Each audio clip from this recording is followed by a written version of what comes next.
তিনি ছিলেন তার বাগদত্তা, তার সঙ্গেই ভবিষ্যতের স্বপ্ন দেখছিলেন। বিয়ের প্রস্তুতিও চলছিল জোর কদমে, কিন্তু লোহাগড় দুর্গের এক রৌদ্রোজ্জ্বল সকালে তিনি একটি সংকেত দেন, আর তারপর চোখের সামনে প্রায় 400 ফুট গভীর খাদে পড়ে যান কেতন। এটা কোনো সিনেমার গল্প নয়, এটা পুনে তথা সমস্ত দেশকে নাড়িয়ে দেওয়া এক বাস্তব ঘটনা, যেখানে রয়েছে বিশ্বাসঘাতকতার অভিযোগ, গোপন বিয়ে আর ঠান্ডা মাথায় পরিকল্পিত হত্যার অভিযোগ। নমস্কার, আমি অনুশ্রী, আর আজ আমি আপনাদের নিয়ে যাচ্ছি 2026 সালের সবচেয়ে চাঞ্চল্যকর ও আলোড়ন ফেলে দেওয়া একটি হত্যাকাণ্ডের গভীরে। কেতন আগরওয়াল হত্যা মামলা। একটি দেখতে নিখুঁত সম্পর্ক থেকে শুরু করে তদন্তে উঠে আসা সেই ভয়ঙ্কর অভিযোগগুলো পর্যন্ত। তবে ভিডিও শুরু করার আগে কয়েকটি কথা। আপনি যদি বাস্তব অপরাধের এমন সব রহস্যময় গল্প পছন্দ করেন, যেখানে প্রতিটি অধ্যায় অপেক্ষা করে নতুন মোড়, তাহলে এই চ্যানেলটি একদম সঠিক জায়গা। এই চ্যানেলের এটাই প্রথম ঘটনা, তাই আমি অনুরোধ করব এই ঘটনাটি সম্পূর্ণ শুনুন, এবং যদি ভালো লাগে তাহলে স্টোরিজ উইথ অনুশ্রীকে অবশ্যই সাবস্ক্রাইব করুন, আর পাশের বেল আইকনটি চাপতে ভুলবেন না, যাতে আমাদের পরের কোনো গল্পই আপনার মিস না হয়। আপনার একটি সাবস্ক্রাইব এই চ্যানেলটিকে এগিয়ে নিয়ে যেতে অনেক সাহায্য করবে। এবার চলুন শুরু করা যাক আজকের ঘটনা। ভাবুন তো, জুন মাসের এক উজ্জ্বল সকাল, মহারাষ্ট্রের অন্যতম সুন্দর দুর্গ লোহাগড় ফোর্ট। চারিদিকে পর্যটকদের ভিড়, কেউ ছবি তুলছে, আবার কেউ হারিয়ে যাচ্ছে ইতিহাসের গভীরে। কোথাও প্রেমিক প্রেমিকারা হাত ধরে হাঁটছে, আর পাহাড়ের বুক চিরে বয়ে যাওয়া হাওয়ায় ভেসে আসছে হাসির শব্দ। সেই ভিড়ের মধ্যে ছিলেন 26 বছরের কেতন আগরওয়াল, পুনের একজন সফল রিয়েল এস্টেট ব্যবসায়ী, অভিজ্ঞ ট্রেকার আর ভালোবাসায় ডুবে থাকা এক যুবক। কিন্তু তার সাথে ছিলেন তার বাগদত্তা, 20 বছরের শিয়া গোয়েল। মাত্র কয়েক মাস আগেই তাদের বাগদান হয়েছিল। উদয়পুরের একটি রাজকীয় প্রাসাদে তাদের বিয়ের সমস্ত প্রস্তুতিও প্রায় শুরু হয়ে গিয়েছিল। সবকিছু যেন একেবারে নিখুঁত ছিল, কিন্তু সেই নিখুঁত ছবিটা ভেঙে যেতে বেশি সময় লাগেনি। মাত্র কয়েক সেকেন্ডের মধ্যেই সব শেষ করে প্রায় 400 ফুট গভীর খাদে পড়ে গেলেন কেতন। প্রথমে সবাই ভেবেছিল এটি একটি মর্মান্তিক দুর্ঘটনা, হয়তো পাহাড়ের ধারে দাঁড়িয়ে ভারসাম্য হারিয়ে পা পিছলে গিয়েছিল। কিন্তু কয়েকদিনের মধ্যেই তদন্ত এমন এক অন্ধকার সত্যের মুখোমুখি হলো, যা কেউ কল্পনাও করতে পারেনি। এটা কোনো দুর্ঘটনা ছিল না, এটা ছিল ঠান্ডা মাথায় পরিকল্পিত একটি খুন। কেতন আর সিয়ার প্রেমের গল্পটা যেন রূপকথার মতোই শুরু হয়েছিল। 2026 সালে ফেব্রুয়ারিতে তাদের বাগদান হয়। দুই পরিবারই ছিল ভীষণ খুশি। কেতনের পরিবারও সিয়াকে নিজেদের বাড়ির মেয়ের মতোই আপন করে নিয়েছিল। একসঙ্গে শপিং, পারিবারিক ডিনার, বিয়ের কেনাকাটা, সবকিছু এগোচ্ছিল একেবারে স্বপ্নের মতো। কিন্তু এই নিখুঁত ছবির আড়ালে লুকিয়ে ছিল আরেকটি গল্প, যেখানে ছিল 22 বছরের এক যুবক, চেতন চৌধুরী। সিয়া আর চেতন একে অপরকে অনেক আগে থেকেই চিনত। বন্ধুত্ব দিয়ে শুরু হওয়ার সেই সম্পর্ক ধীরে ধীরে আরো গভীর হয়ে ওঠে। একদিকে সিয়ার গোটা সোশ্যাল মিডিয়া জুড়ে ছিল সিয়া ও কেতনের ভালোবাসায় ভরা ছবি, ভিডিও, যা দেখলে মনে হচ্ছিল একটা পারফেক্ট কাপল। আর অন্যদিকে চেতনের সঙ্গে তিনি কাটাচ্ছিলেন সম্পূর্ণ আলাদা এক জীবন। ঘন্টার পর ঘন্টা চেতনের সাথে ফোনে কথা বলতেন তিনি, গোপনে দেখা সাক্ষাৎ করতেন। আর তারপর সামনে আসে আরো চমকে দেওয়া একটি তথ্য। কেতনের মৃত্যু প্রায় 4 মাস আগেই শিয়া ও চেতন গোপনে বিয়ে করেছিলেন, অর্থাৎ একজনের সঙ্গে বাগদান থাকা অবস্থাতেই তিনি হয়ে উঠেছিলেন আর একজনের স্ত্রী।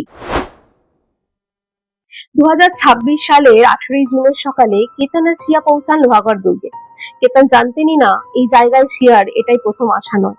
তদন্তকারীদের দাবি, এর আগেও সিয়া ও চেতন একাধিকবার এখানে এসেছিলেন। উদ্দেশ্য ছিল একটি নির্জন জায়গা খুঁজে বের করা, পাহাড়ের ধারগুলো ভালোভাবে পর্যবেক্ষণ করা, আর কোথায় ধাক্কা দিলে নিচের গভীর খাদে পড়ে যাওয়ার সম্ভাবনা সবচেয়ে বেশি সেটা বুঝে নেওয়া। তারা শুধু পরিকল্পনাই করেনি, তারা এই হত্যাকাণ্ডের মহড়াও দিয়েছিল একাধিকবার।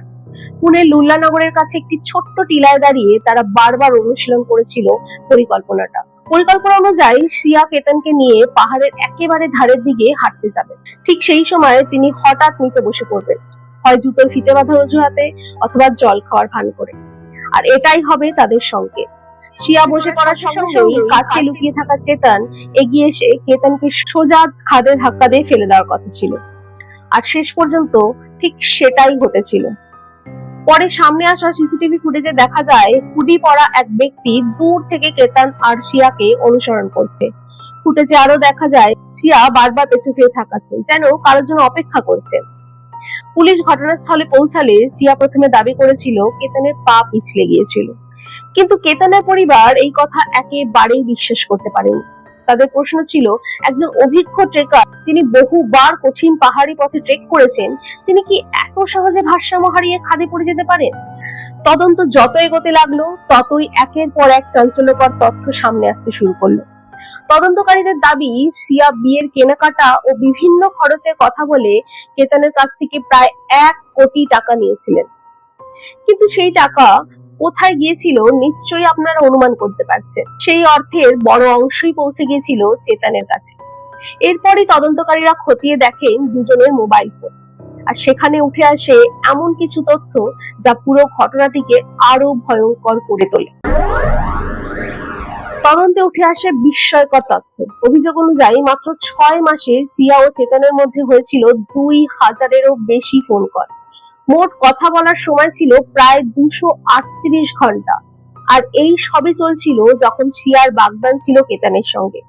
তদন্তকারীদের দাবি, তারা ইন্টারনেটে হত্যার বিভিন্ন উপায় খুঁজে দেখছিল, সম্ভাব্য অ্যালিবাই নিয়ে তারা আলোচনাও করেছিল।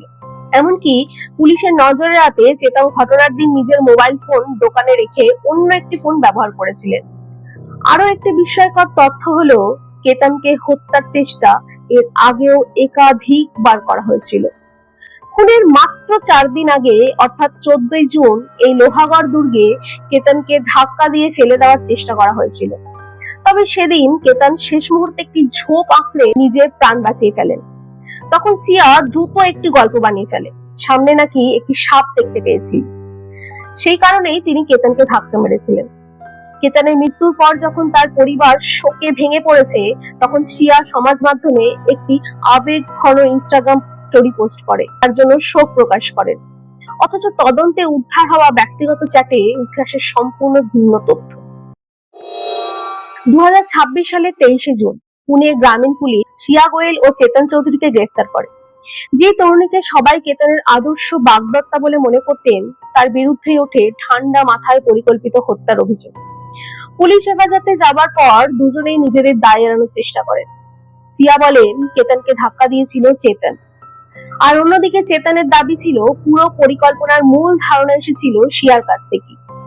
তদন্তকারীদের ধারণা, এই ঘটনায় হয়তো আরো একজনের ভূমিকা থাকতে পারে, তবে সেই দিকটা এখনো তদন্তাধীন।